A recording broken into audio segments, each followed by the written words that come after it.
Hello, everybody. Welcome into the Dungeon Lounge. It is Friday, and I'm here, me, Elizabeth, back with more Esoteric Ebb. We're making progress on solving the exploded tea shop and all the intricacies involved. Hello, Licky Clock. I hope you're doing good. Hope you had a good week. Are you here? Are you really? I don't know. I mean, I could be a very elaborate hallucination. You could be a very elaborate hallucination. Are we all just in the Matrix? Who knows? I mean, at the very least, I have the green bars that says I'm present on the internet. Oh, you're sick. Oh, no. What did you catch? Oh, I hope it passes quickly. I'm so sorry. I was pretty sick last week. Something's going around and it's not good. It's mean. It's not nice. I was really dizzy. It wasn't fun.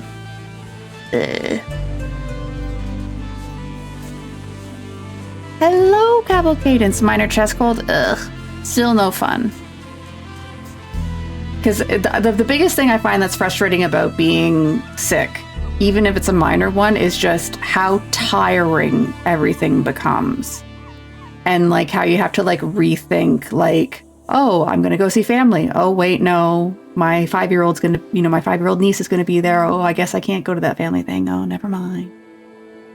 Yeah. Yes, it's important to hydrate. I can't hydrate yet. My hydration is on the way. So don't redeem it yet because I can't hydrate. You'll just hear strangling weird sounds as I try to drink air, which I don't think is actually hydration. Anywho, let us get the summary of all the stuff that I have figured out in Esoteric Ebb, and we'll get back into it, and I'm probably going to have to fight an ice troll, and I don't want to. I was going to put grass. Yeah. Oh, damn. Yeah. Like that's the biggest thing too, is also just like, you're like, oh, I can, shit's got to get done and shit doesn't go away. while you're sick, unfortunately. Ugh. All right. The session notes. You've awoken in a morgue. You've gotten a goblin sidekick. This was supposed to be a simple job.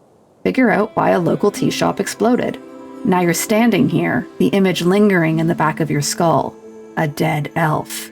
It's rare enough to see a live elf. Then there's that weird masked assassin. You have no clue who has it out for you, but somebody does. So far, the most effective strategy for the Weird Masked Assassin is to cast Grease on them, which has been effective twice now. Also, the Weird Masked Assassin is a girl, despite the fact that the game keeps trying to say he, but I'm getting all of my stat bonuses for talking to girls is going off, which means it's a girl, but anyways. Beyond that, you also found the owner. The bird was trying to ship himself across the coast. Luckily, you got to him before his crate got spirited away. And finally, you've descended straight into the city below, and I met a mushroom man named Burr. Esoteric hallways full of traps, secrets around every corner, monsters crawling up from the depths. Someone or something is trying to keep you from discovering the truth. And now you've found it. A secret passage leading far, far down into the wilds of the Undercoast. Search every corner. Talk with every person.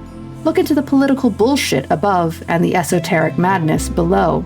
Eventually, you'll find a way forward. So, just to kind of recap a little bit, when I ended the last session, the elves came and stole the body of the dead elf, and I was very mad about it. I didn't quite catch it until after I was done talking to the elves. And the elves were like, oh no, this is a nobody elf. She's actually a terrorist. We're so sorry about this. Blah, blah, blah, blah, blah. Like, don't worry about it. And all of a sudden the body's gone. And it's like, you fuckers. All right. This is the thing I wanted to investigate. Because apparently this place opens at midnight-ish. Can I go yet? Oh, yeah. Yeah. As you step up to the door, you see smoke billowing out of the little hatch. A wooden sign hangs upon the door on a single rusty nail. It says, open. You got business here or something? Oh, is it knock on... Is this a potion shop? I don't know. 3 hard slams, followed by a crunchy voice from beyond. Yeah. A bloody moment, will ya? I am waiting patiently. You stand there, stoically, manly. The goblin stamps his foot and looks around the dark street. All right, let's see what we've... Through the smoke, you see a pair of peering red eyes in the hatch. You hear him click his tongue. You a copper? Snell, are you a copper? I'm neither militia nor Earthguard, obviously. Well, no matter. If you got coin, you got potions, lad. Swirling, glowing, make your muscles get thicker and shit, brut. Shit, brut? Show me your wares, potion seller. Potion seller? Suppose you can call me that. We got all the standard stuff. Slush and river blood, you know. Just say the word, I'll gabbin'. So don't worry about his fine, gabbin'. Oh yeah, garboogle, gabbin'. He speaks a truly esoteric dialect. Some kind of North Reedsian dialect, perhaps? I'd love a potion, please. Coolie, go ahead, Brut. Oh, well, first you need to be registered with the Ascani Reeds Trading Company. You what? You hear him fiddle with the cut paper beyond the door. Alright, jolly for Brits the Third. Them Striders got you running causes, Brut. Real weak. Might as well be a cock-sliver gobnoblin, I reckon. I don't know what accent. I don't know anything you're saying. Better wake up then. Get some tea or something, Brut. Look, I'll be gabbing with your masters if you're getting me. I get the play. I read the news. I read a lot of news. If it's good for me, I'll sign. If not, fuck off. Now buy something, will ya? Oh, I'm poor. I can't buy anything. I don't even know what any of this does. Yeah, can I come inside? Nah, my gas for pure bloods. Don't want you dragging in muck neither. The smoke alone would probably destroy your lungs if you did. Oh, okay. Oh, these are the... Okay, so I recognize some of these. So the mind expansion is a permanent well, it's a temporary intelligence increase. Like, it does it for a week, but since the game takes place over the course of 5 days, for the purposes of the game, it's a perma increase. No. What about utility potions? Utility? He cackles. Is that what you lot are calling it these days? I have no idea what you're talking about. Oh. Figured you meant the polymorphic kind. You know, body krakens. Especially the legendary ones are asked especially the legendary ones are asked for all the time. You know, the permanents. This shit can't be brewed though. I get why you thems be asking though.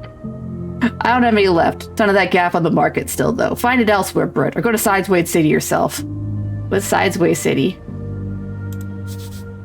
A city in the far north of Mid-Reeds, built out of an ancient esoteric pocket, making the gravity flip around a central point. The urban sprawl crawls around the sides of a cracked mountain, considered as one of the great crafted wonders of the world.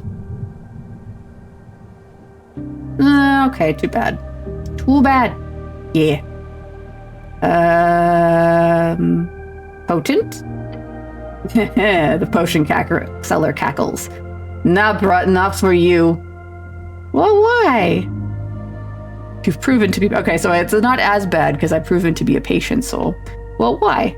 Why? Because you'll be knackered by in one swing. My special brews ain't for utility lads. God. I find that very offensive. Too bad. Nah. Okay, if you say so. I do. Anything else? No, I can't afford anything. I'm poor. Thank you. Alright, well, that was my goal, and now I'm gonna go to bed. And then in the morning, we're gonna go back to the Undercoast, and where I will not, hopefully, be murdered terribly by a troll. Because I gotta find Frank, and that's where Frank be. Frank be behind the troll. I saw it. I saw it. Alright. Maybe a tear's hanging out? Probably not. This is where I saw the ghost. Cozy spot. Oh, okay. That's all you gotta say? Fine. Excuse me, Snell. I'm going to bed.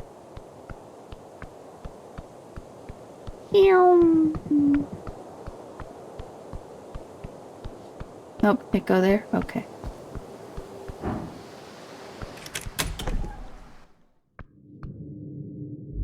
Alrighty.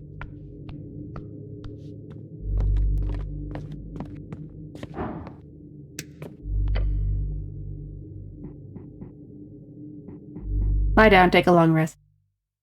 Good night, Snell. As you fall into the softness of the bedroll in this tiny tower, you feel tired. The kind of tired sleep won't fix. Yeah, I know. Oh. Then there's the hag. Lisa is suspicious, but beyond her natural hagness, nothing seems to point in her direction. Nah, she's innocent. Oh, and by solving Olz's riddle, you've clearly distinguished yourself. Just be careful what you do with your deck. Will you be able to complete this quest of yours? What about Burr? Don't we want to mention saving Burr? The Undercoast Path, beyond that mushroom jungle. That is where you will find your answers. Answers within strings. The swings. Oh, I have Mage Hand. I can reach things now. I should turn Mage Hand back on. Oh, Tear's here.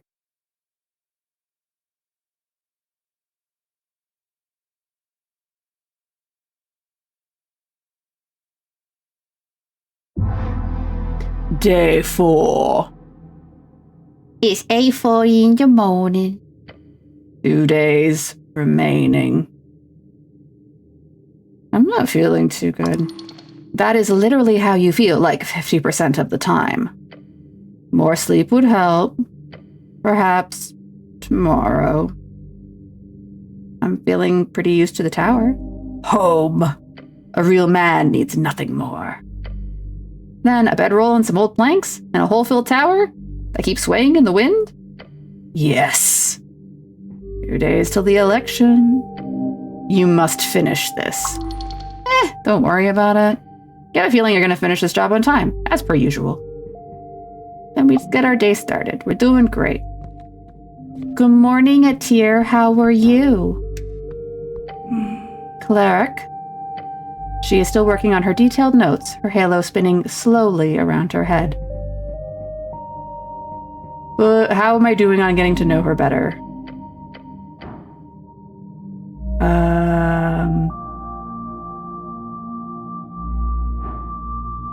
It's an 18.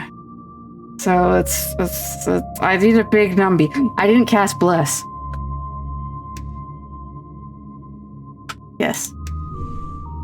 There we go. A little better. Little better. There you go. What's the worst that could happen? Oh, I didn't roll that good. Ooh. No. There's no way you're talking to this woman. She is treating you with disrespect, bad attitude, and rudeness. And is getting to you, burrowing hole in your manhood. Holes? Yes, holes! This is ridiculous. Just because she's an angel doesn't mean she can ignore your questions. You need to be firm. Show her that you're a man. A man? A man, she repeats. You said that out loud? Huh? What? You are speaking. Hello. And now you're a man. A man. Now you're a man. No, clearly I'm not. Strength doesn't think I'm a man. Strength thinks I'm a little boy. But that's okay. I'm doing great. I have super intelligence, and I can cast Speak with Dead like 2 times. What? Which one was? Mine was Peach. My bubble tea is here. Alright. About Earth shaking. What about him? Do you hate me? Does Earth hate me? Please. Good day. Yay! My boba's here. It is It's the Sakura special one. It's Sakura Peach. I'm excited. Ooh, that's nice. Sorry, what'd you say, Grim? Yeah, with green jelly. Not boba bubbles. Green jelly bubbles. Oh yeah, you gotta dump it out. Alright, could you please tell me about Earth? Please, please. No, Cleric. She goes quiet for a bit, studying you. I am busy. Maybe later I can speak in detail. You can feel her pity you. It hurts. Ow, I just woke out of bed and I've already taken 4 damage. Yeah, sure. Sounds good. She nods. Okay. Time to go. I've already embarrassed myself for the day. Guess I better eat some mushrooms. Or find some apples. Eat those.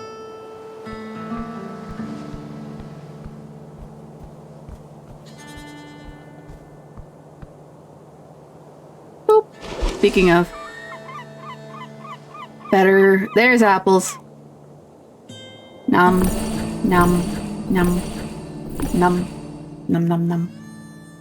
Okay. Alright, let's go get Snell, and then we gotta go deal with the troll. Maybe I'll cry. Oh hey, it's the tax imp. How you doing, buddy?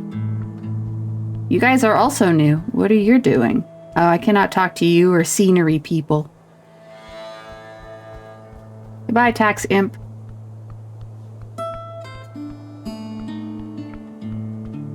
What is the fastest way to Snell? Yeah, I think this way. Oh, wait, Mage Hand. Yeah. The fingers. Oh, wait, there's a tax imp. So who is the imp up there? Oh. Mystery back up. Hello, sir. There we go. Oh, look at that. Hi, the shopkeep. I'm poor again. I spent all my money on hats. And a book. Okay, so who are you if you're not the one that's down there? Oh, hello again, Cleric. Can I help you? Wait. But... well, there's the one down there. He can't be teleporting. I mean, he can fly, but... Garbage can. Money. I need money. I'm poor.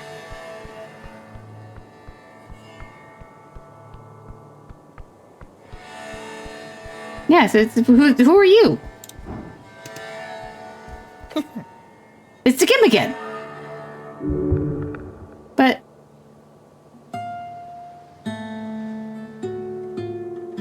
nah, okay. I'm not gonna... there's other mysteries for the day. Not that one. Crab! There's a big crab on that wall.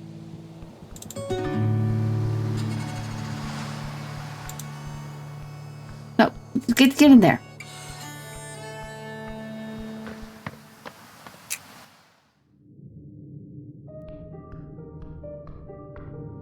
Oh, Nessun! Oh, wait. Nessun doesn't come here till noon. Dang it. First. Hello, little pinecone people.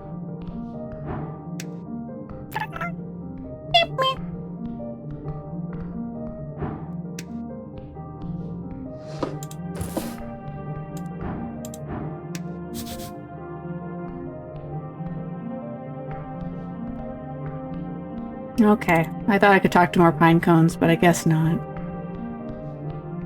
Hello, floating orbs.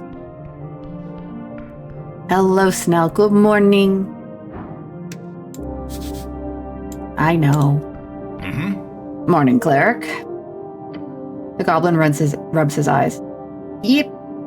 I usually head at about this time, so yeah, I'm ready. Snell has joined your party. Alright, to the depths. How do I get to the depths again? Are you the depths? No.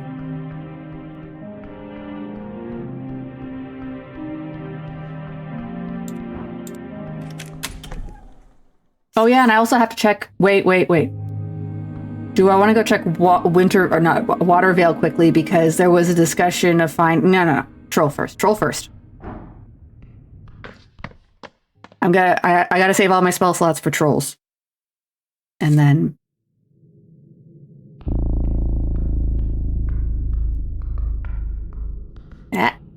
We deal with the troll first, and then we can deal with maybe reviving that guy in the morgue. Keep the shrimp or not shrimp. Gimme.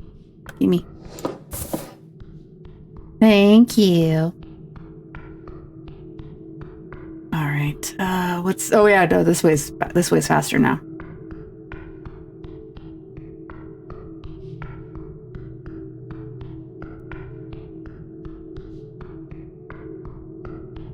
Oh wait, this book.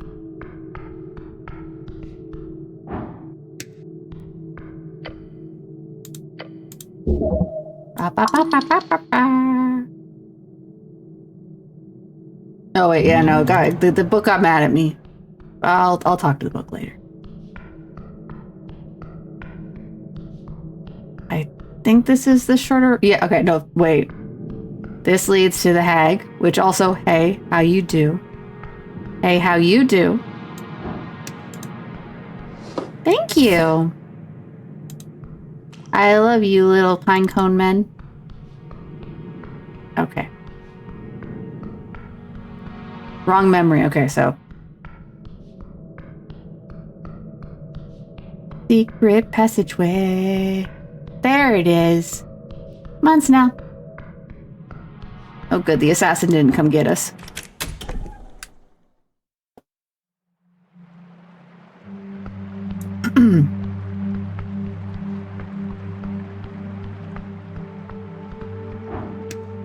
Right, and then we go Skippy Maloo, my darling.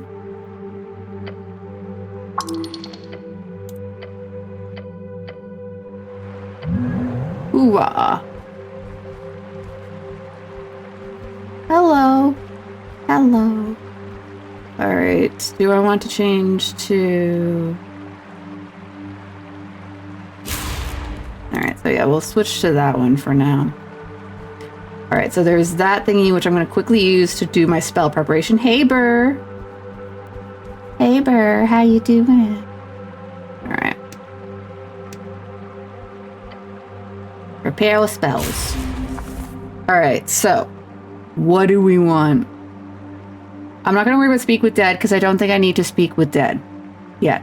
Crusader's Mantle, though, I will take. Barkskin... What does augury do again? Oh yeah, you can receive an omen about a specific role. Speak with animals, maybe. Shield of faith. Inflict wounds, grease. Detect secrets, cure wounds. Maybe comprehend languages could be useful. Charm person, bless, 100% bless my soul. I can still do so. Endurance ability. I'll grab knock for funsies. I mean, I guess I'll just grab Speak with Dead just to have it. Wow, I can equip most of my spells. Look at me, I'm so capable because I'm so smart with my little brain. All right. How long do I have blessed? 56 minutes remaining. That's so much time. Burr, I love you. I'm gonna try not to die. All right. So, speaking of, let's check my equipment. What things could I equip to not die as easily?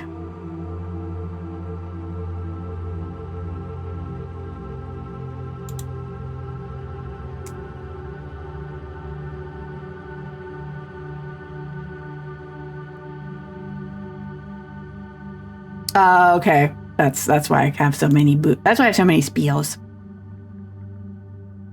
All right, so the sword likes me. He likes me. Dampens high damage. I guess that's all good. I don't think I want to. I think I want to keep Bless up because I think other ones would require concentration as well. Let me double check. Bark skin. Yeah, for duration, that's concentration.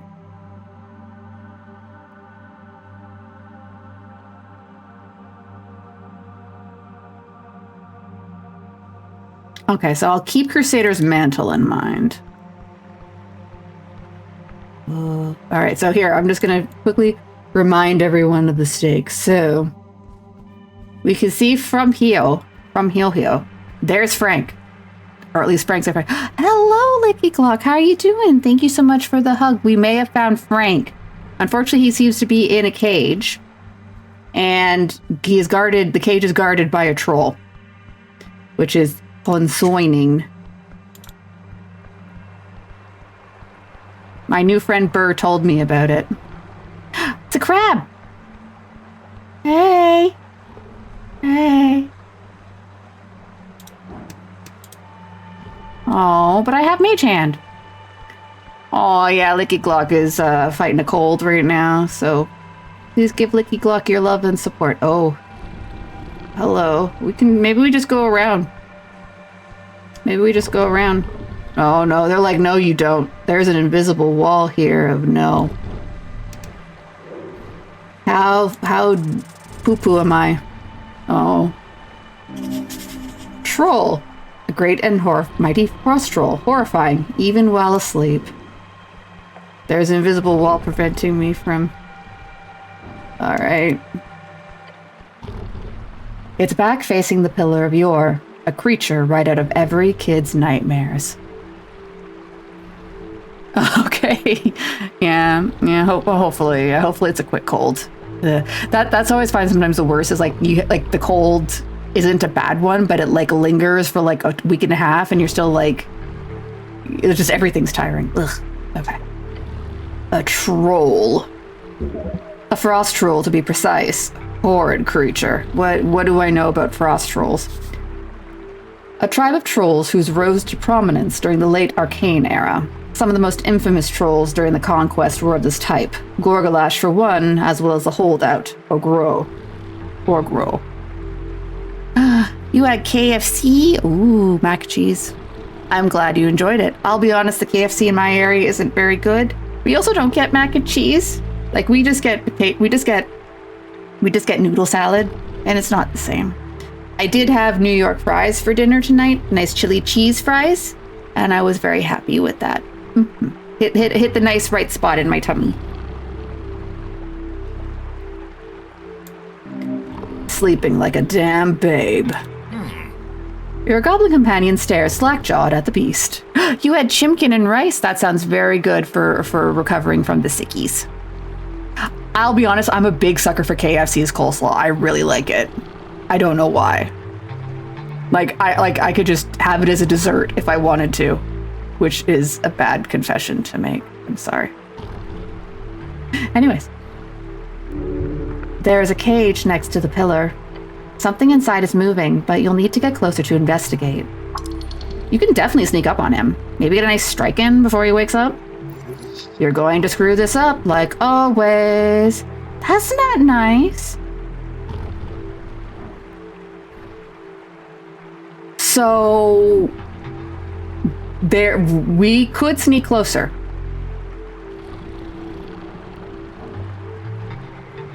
Okay, so how do I... So... We'll see what Snell thinks. What do we do? I'm not sure, cleric. He reluctantly moves his gaze off the beast to face you. This is beyond anything his whisper is low and shaky. We can't kill a troll. His face says, could we? Alright, how badly could I fuck up this roll? It's an 8, and I have Bless, and I have advantage, and Burr told me all the cool shit about this guy. Yeah, see, there you go, 16. 16's good. Look at that. One step after another, you carefully wander up to the hulking beast. Hey, here's an idea. Just a sneaky little thought. You know that movable rod you've carried around for some time now and not really used for anything? Put it on his foot. Like, underneath. Dastardly. And esoterically correct. It will function as a wonderful trap. Oh, well, let's do that. Let's do it. You attach the movable rod to the troll's foot without him noticing. It's basically a little nail to him, isn't it? Even a tiny little nail can be painful as all hells. Alright, how's the cage doing? Psst. You see a human in the cage silently standing behind the bars while gesticulating wildly. Oh, they have peach Mountain Dew? Oh, that does sound decent. I'm having a Sakura peach bubble tea right now, so I'm on your wavelength. There's also been recently a ginger ale that came out that was like mango peach or something. It was also really good. I might just be a sucker for peach things. Which, you know what, given that we're going into summer, I'm not going to complain about it. It's a good thing. The yellow-clad man is attempting to convey the word help. Ah, yes, this is him. Your so-called Frank, son of Frank. Yeah, we're not gonna yell. You have too many drinks. Oh, thank you, Licky Glock. I am stretching. And getting prepared to fight a troll. He's sleeping really good, though. So we're gonna whisper and not yell. Hey there. The man in yellow carefully tells you in a very silent tone. The troll is scared of Earth. Use that, good fellow. Sure, I can do that. You see the man in the cage give you a very bright smile. Almost too bright? You like him already. Now let's ambush this thing. Alright. Snell, you got any? Your goblin companion nervously gives you a thumbs up. He's ready to go. Do I want to switch to bark? Oh. Inflict wounds is already pinging. Do I want to start this with inflict wounds rather than yelling at him? Ooh. He can't resist this hit. It's gonna hit. How's everyone doing? I'm doing pretty good. On Tuesday's stream kind of ended up not being able to really happen. My internet was being bleh, unfortunately, so that's unfortunate. So I didn't get to play as much Silent Hill as much as I wanted to, but oh, and here's some exciting news which might have an impact on the channel. Earlier today, I got a Switch 2 and a copy of the game Pocopia. So perhaps me, or perhaps Grim, might be starting to play Pocopia sooner rather than later. Ooh. Yeah, I mean, Sophie. Yeah, there goes my free time. I got the pre-tariff price. I got a Switch that hasn't been hit with the price increase that's coming. So that was part of the reason why I decided to get it. Is that it's not gonna get cheaper. It's only gonna go up in the foreseeable future, and inevitably there'll be a Legend of Zelda or something probably in the next year that I'm gonna want. So it's like maybe just bite the bullet now and get it. You know what I mean? And also Pocopia looks like fun. I know Grim's also looking forward to playing Tomodachi Life. He's looking forward to that game too. So either way, the new options for the streaming. Yeah. I'll be honest, I grew up with Nintendo almost exclusively. I never really got playing Sega games until I got to university. Mostly just because I just didn't have access to a Sega machine to do anything. I've heard nothing but good time eating things. I know. Same, especially for Pocopia. Like, one of my coworkers is just absolutely enthralled by it. So it was just like, it was one of those things where she was like telling me all these stories, like her little, of like different encounters she had with Pokemon. It's like, God damn it. It could be me. Not really. All right. So do I do the polite thing and wake him up, or do I just cast inflict wounds? You know what? Fuck it. He's a fucking troll.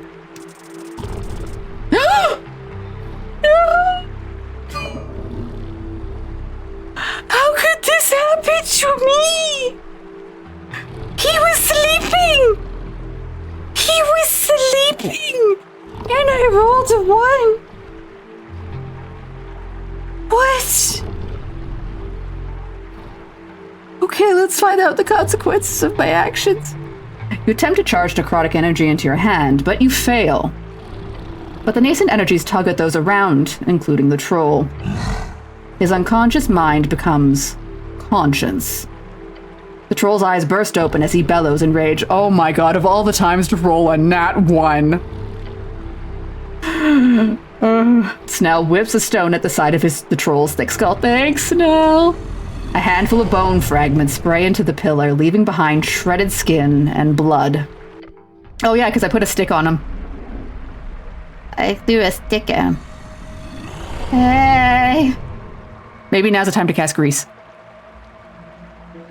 I will cast Grease next. Grease. Grease. No! Destroy this insect. Cleric. Oh, I've waited so long. As he stomps his left foot down, the movable rod makes direct contact with the rocky ground. The rod instantly becomes stiff, no longer attached to the bottom of the troll's foot. Instead, it anchors it to the ground, staying perfectly still and pierces straight through its flesh. Ugh! The troll roars as the movable rod implants itself deeply within its clawed foot, rivulets of blood spilling across the ground.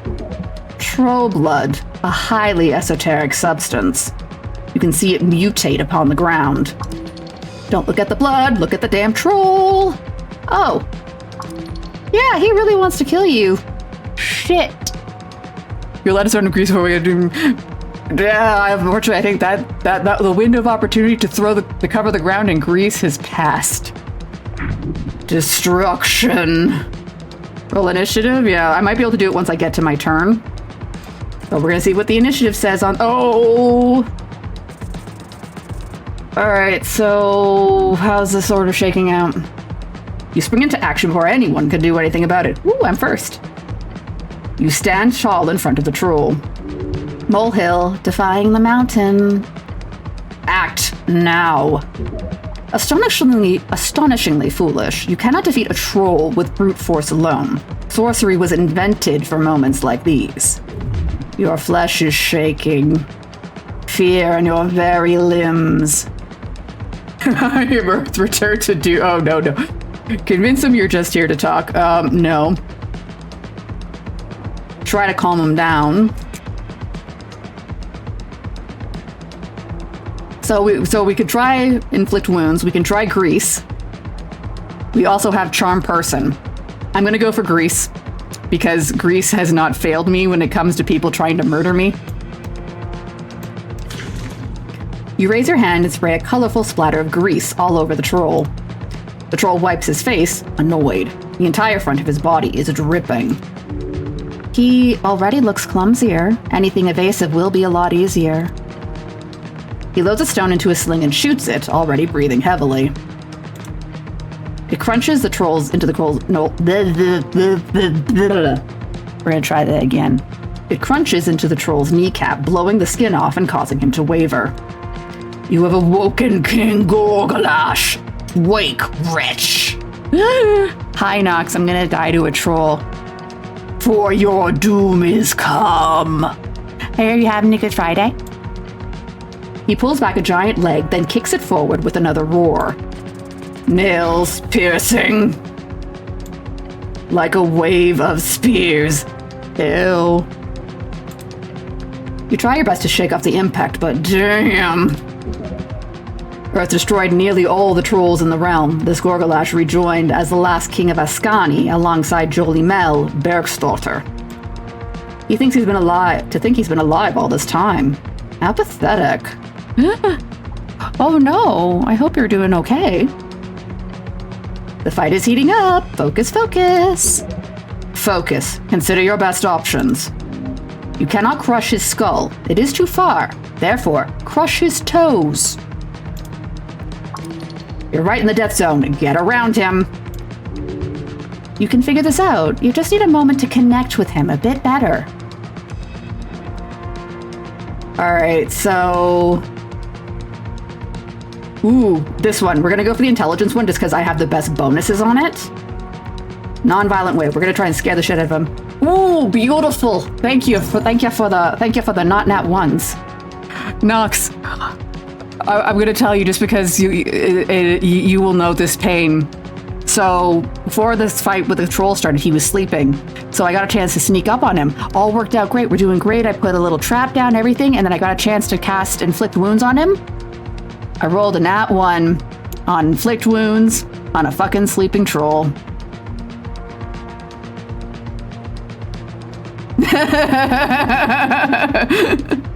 On a fucking, it was glorious. Because like even a 2 probably would have been fine because the thing was prone, right? Like, oh my god. Oh, you got the animated emotes. Oh, you fix one thing and another thing breaks. Oh no, I'm sorry. You'll get it figured out, but it's frustrating. All right. You look into his eyes and see hate and fear. I was the chosen one. As you see into the troll's rage-filled behavior, you come to a basic yet vital realization. Earth. That is where his anger is directed. But its origin? Fear. You can use the sphere of Earth to your advantage. If you successfully impersonate Earth himself, then perhaps this can be resolved quickly. Attack its eyes. Oh, if it's blind, then it won't know. Snell tosses his hair out of his eyes and looks up at Gorgalash's face. With a sweat flying off his brow and lightning fastling, the goblin fires a shot at the troll's face. It hits its left eye with a loud smack. There we go, direct hit. I'm gonna test it on you real quick to see if the channel has to be live. Okay, don't break anything. Ooh. But I appreciate the heads up that I'm being tested for something. The troll roars in pain and anger. Yes! The troll leans forward, hate in his eyes. He swipes at you with jagged claws and a manic pace, belaying his sighs. It tears your flesh into bloody strips. Oh, we're down. Oh, we're close. Blood is drawn. I will mangle your corpse, filthy cleric. Possible paths are closing off in this fight. Soon it'll be all or nothing. It is time. Commit to something. Grab him. You need to commit, but to an actual plan. Figure it out. Now. You know the solution already. Bullies are cowards, and trolls are no exception. His fear of your god is the one defining feature, the thing that's chased him to the darkness down here for decades. Let's try to be Earth then. At this point, you might actually succeed. Alright. You're gonna make me nyalfu my way through this combat? You'll make me nyalfu? Oh no, nyalfu. The troll's gonna go from a grr to a nyalfu. Alright, well, let's see. So we got 2 things here. We can either pretend to be off.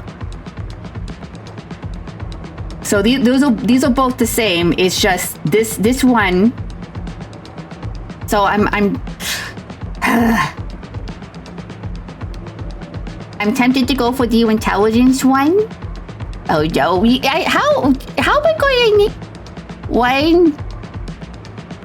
That one I can't do anything about now, fool, because that's for Darkest Dungeon, and I'm not playing Darkest Dungeon. This is Esoteric Ebb. And now I have to order Reginald around? Now, fool? Reginald, now, fool? Could you please get me some candy, now, fool? I don't know how to combine this. How do I make Nyalfu sound haughty? Like, Nyalfu? Reginald, Nyalfu, where is my tea? Actually, my tea is right here, Nyalfu. Why am I complaining? I'm all right, big on this combat, Nyalfu. Oh.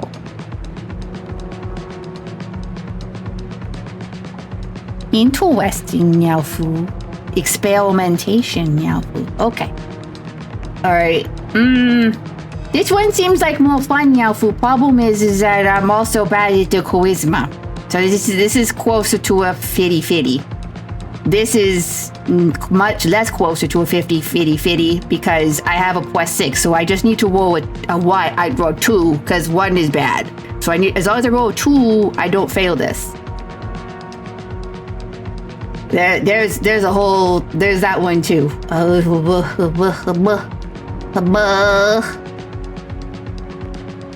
Blaine.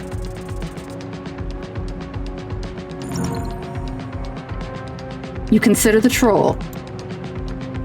The bigger they are, the harder they fall. Now, fool. You may not be able to beat him with words or with muscles, now, fool. But if you put everything into one dodge, you can watch it deal him with himself. That must be your focus, now, fool. One good dodge. The goblin sits at a safe distance and launches another stone at the troll, now, fool. It's maximing the face this time, just to the side of the other eye. You interwin pests, now, fool. The troll reaches toward you with one hand. Oh shit! No, it's not, now, fool. It's fate. Mister, look up, now, fool. You notice to wait. The beast is moving forward. Its foot is coming at you, fast as a missile. Oh no. It comes down you like a hammer on an anvil. You cannot resist its force. I want to try not to be flattened. The rough underside crushes your entire being in an instant. You cannot do anything. It is an impossible weight. As you get crushed against it, the ancient stone. Oh no, is this a game over? Is this again? Yes. Another sacrifice for the pavement, or the gravel road 30 feet down the lane. Blood pooling into the gutters, people forming a crowd all around. Oh! Thank you for the cheer. Thank you. Boo set to 10. Yeah, just it's a little one. Try not to die. A spectacle of human achievement, a fight against the most fearsome beast of Ascani, ended in an instant. You saw it when it happened, when the troll awoke from mud and stone, when its claws clashed against the thatched roof of a neighboring hovel. Father was not the first to grab a pike. He was not the last. He was one of many brave men. I remember the sound. Oh, it's still not quite working right? Oh no, I'm sorry.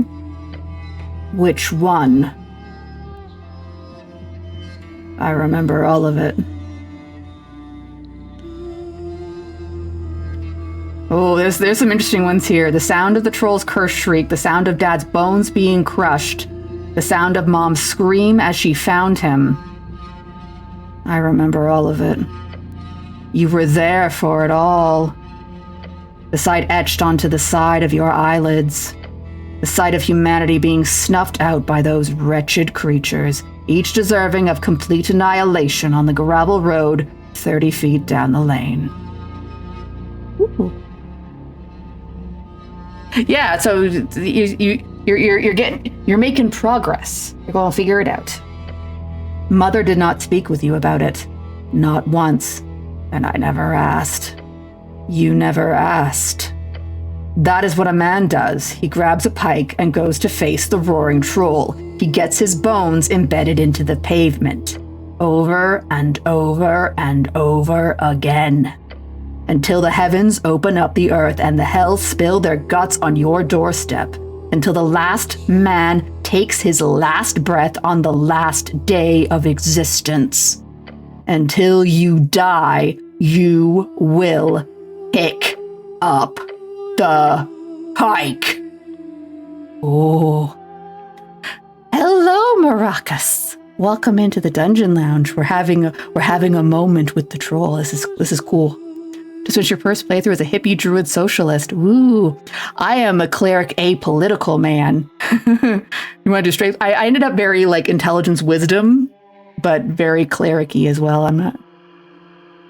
I know. I was accidentally racist to Snell, and I felt so fucking bad about it. I didn't mean to be. I was like, oh, like, give him a salute. I'm like, oh, a salute. And then I realized, oh, no, that was racist.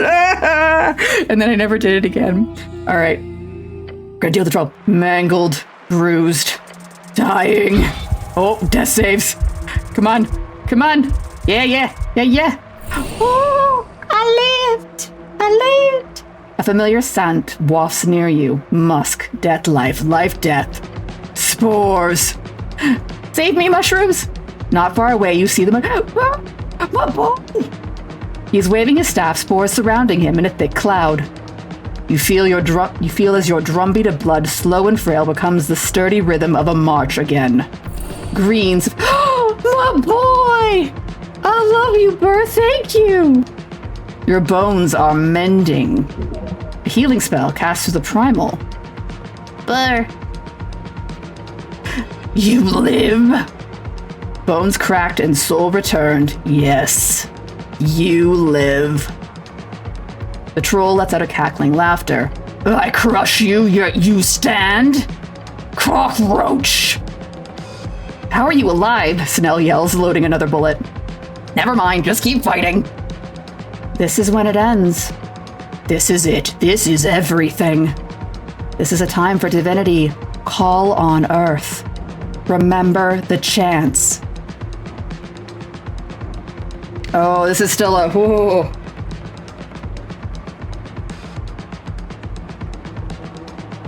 There's a part of me that kind of wants to go for it, but do I have advantage? I do have advantage. I have 2 advantage, but I think that just means I still only get to roll twice. I really want to do this.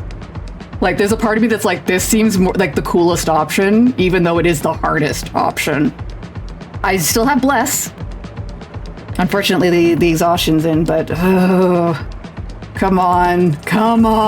No! You lift your head and attempt to find within you a connection to Earth. You cannot. You strain desperately and you fail. Ugh. All at once, your mind and body betray you. You pant with exhaustion, dazed and helpless. I know, I rolled a 4 and a 2. God damn it. Detached from reality, you watch the troll approach you as if it was were a play. Terrible idea, fighting a troll with nothing but a goblin as backup. Hey, don't say that about Snell. As stone whizzes by his head, Snell is trying to distract him even still. Cleric! The troll simply takes you in his hand and lifts you up, and his jaws close around you. No! I'm dead! Aw, man! Honestly, it was luck. It was luck. I rolled so freaking bad. There was a nat 1, and then in that roll, a 4 and a 2. Like, let's be clear. That was luck. That was bad luck. Alright, well, go again. How far back have I set back? Aniki. I'm back here? Oh, good. Okay, well, at least I got to go to bed. Alright, well, we can go quickly. That's annoying. So we're gonna have to fight the troll again. On the positive side, we'll just go get Snell and then run back down. I can remember how to get there, at least. Hey, Taxman. What is the fastest way to Snell? Hey, Duck. Still the coolest. Thaumaturgy. Trash can? Still need my money. So we're gonna make a safety save this time. I'm going to remember to make my safety save this time. Excuse me, pardon me. Alright, this leads to Snell.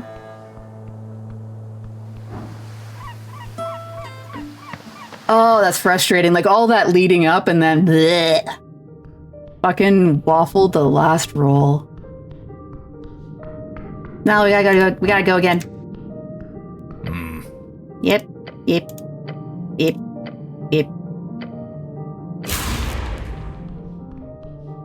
Right, this way.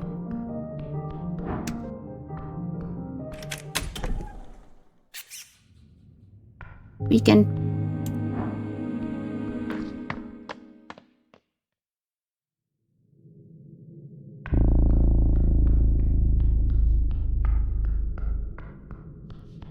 Keep up, Snell. We're rushing to the plot. And we go this way. And then do this door, and then this door. And we go up here.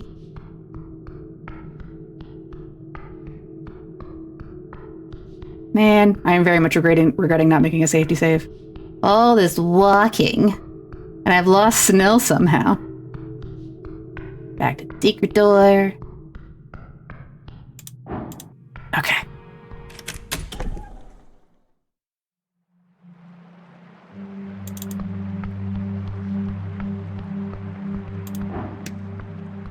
On the positive side, I guess I get a do-over of that. That whole bad roll is a full load. Or do I get the roll, or will the rolls repeat? I guess we'll find out. Alright, so we'll go here. I want to do a quick spell for preparation. Blech. Sir. Nope. Alright, prepare spells. Boop, boop, boop. Do-do-do, video. Alright, so Crusader's Mantle. I probably should have cast that knock. Bless. Shield of Faith. Is that a concentration? Casting time, 1 bonus action. It is a concentration, so I do lose Bless by doing it. I think Bless might be the better play. Is enhance ability of concentration.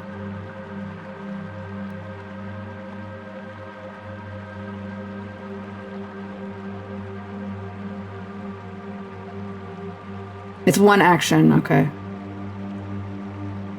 Till the spell ends. How long does it last? Oh no, it's another concentration. You gain proficiency in all ability scores. Those scores you already have proficiency and you gain expertise. Okay, so Bless may still be the better. Ugh. Speak with Dead for the funsies. And that takes up all my spells. Alright. I could change my equipment for maybe things more constitution based. So this dampens high damage, so that I think should stay.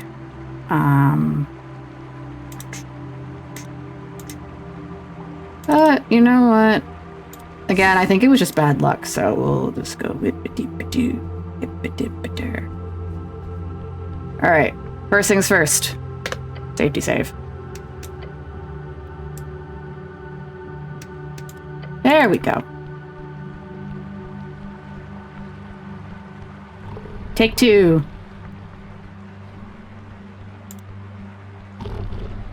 Hey, buddy. Okay, that was a better roll, so we get more. He's a level 9 frost troll. Okay, so I'm a level 4 cleric. You've got a few ways of approaching this. Killing a troll is not easy, and you need all the advantage you can get. Attack him right away. Put up some kind of trap. Try to communicate. Walk away. Getting close enough to strike the sleep monster would be difficult, however. Would allow you to strike a decisive blow. Okay, so his constitution is very high. Look at that constitution number. But his charisma is better than mine. Mine is 5, but his intelligence is also garbage. Interesting. Okay, so this is more information than I had last time. Alright, so we're gonna... Alright. Well, first we'll... And that. And that. And that. And that. Whoa. Okay. Alright, so... Alright, so this worked fine last time. So we'll just do this again. Beautiful. Beautiful. So that part worked. And that.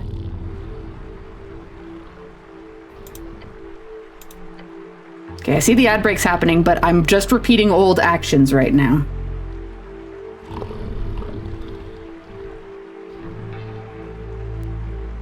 Then we checked out the cage.